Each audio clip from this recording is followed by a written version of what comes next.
सरकारी संस्थान में इंजीनियर का इंटरव्यू देने गया लड़का तो वहां मिलती है 5 साल पहले तलाक जिस पत्नी से हुआ था, वही कॉन्ट्रैक्ट बेस पर वहां पर थी और इंटरव्यू ले रही थी।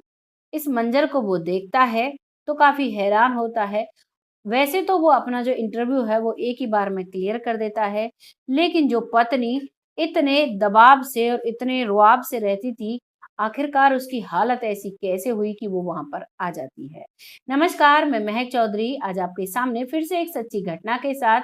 इस घटना में एक लड़की जिसका नाम होता है संध्या और लड़का जिसका नाम होता है राजीव।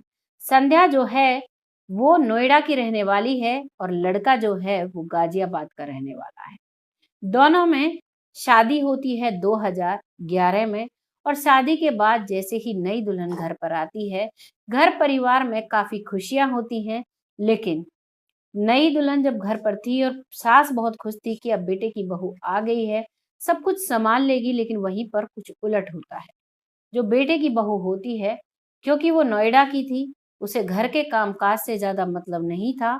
पढ़ी लिखी थी तो ऐसा लगता था कि सब कुछ वैसे ही हो जाता है, मतलब एक गृहस्थी को जो एक बहू संभालती है वैसा उसका कोई भी रोल नहीं था।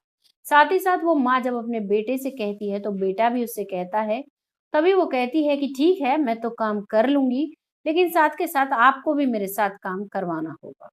जैसे इस बात को राजीव सुनता है तो राजीव कहता है कि मैं तो मर्द हूँ, मैं घर के कामों को कैसे कर सकता हूँ, तुम्हें जो करना है तुम करो।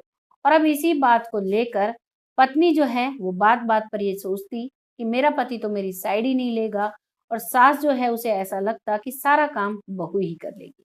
ऐसे कुछ घर में ऐसे हालात पैदा हो जाते हैं कि ना ही तो वो बहू उसमें रह पाती है और ना ही वो सास उसे झेल पाती है। पति बीच में फंस जाता है, ना तो वो बहू की साइड लेता है, ना ही वो माँ की साइड लेता है, कहता है जिसे जो करना है वो करे। और आपसी मनमुटाव के चलते उन दोनों का तलाक हो जाता है। जब उसका तलाक हुआ तो एक बार के लिए राजीव ने कहा था कि संध्या, ऐसा मत करो, हर घर में लड़ाइयाँ चलती हैं, अगर तुम इसी के चलते यहाँ से चली जाओगी तो फिर ऐसा कैसे हो सकता है लाइफ में तुम्हें आगे भी कुछ ऐसा मिले। लेकिन वो उसकी एक भी बात नहीं सुनती है और वो अब वहां से चली जाती है।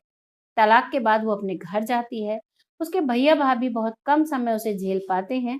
उसके बाद वो अपने घर पर रहने लगती है, क्योंकि उसने अलग से एक कमरा लिया था और अब उसे नौकरी भी चाहिए थी। उसके एक अंकल जी थे जिनकी मदद से उसे एक नौकरी मिल जाती है और नौकरी करने लगती है वो भी कॉन्ट्रैक्ट बेस पर।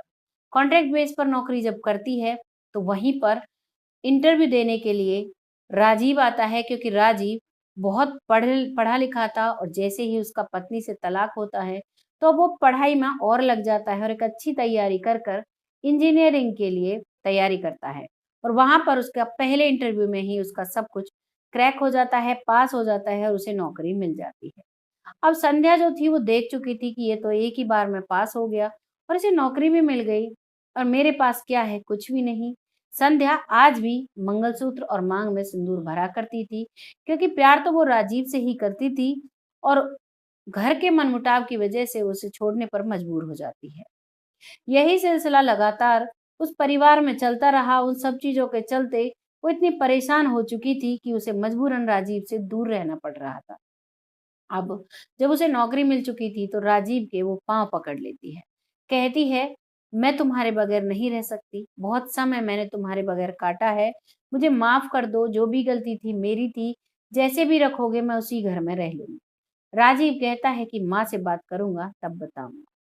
वहां से वो चला जाता है। जाने के बाद अपनी माँ से बताता है कि मुझे वहां पर संध्या मिली थी, वहां पर नौकरी कर रही थी, उसी ने मेरा इंटरव्यू लिया था और मेरी नौकरी लग चुकी है। संध्या कहती है इसी घर में वापस आने के लिए, क्या मैं उसे ले आऊं? तो उसकी माँ कहती है ठीक है बेटा, उसे ले आओ, सारी गलती उसी की नहीं थी, कुछ हमारी भी गलती थी, हम उसे नहीं समझ पाए। और संध्या से जाकर अब राजीव एक पार्क में मिलता है और उससे कहता है कि तैयार हो जाओ, तुम्हें अपने घर चलना है। जो संध्या है वो राजी खुशी राजीव के साथ चलती है और हंसी खुशी अब अपने परिवार में है। ये थी कहानी संध्या और राजीव की। आपको कैसी लगी कमेंट सेक्शन में जरूर बताना। बहुत जल्द फिर आती हूँ ऐसी ही एक सच्ची घटना के साथ। तब तक के लिए जय हिंद, जय भारत।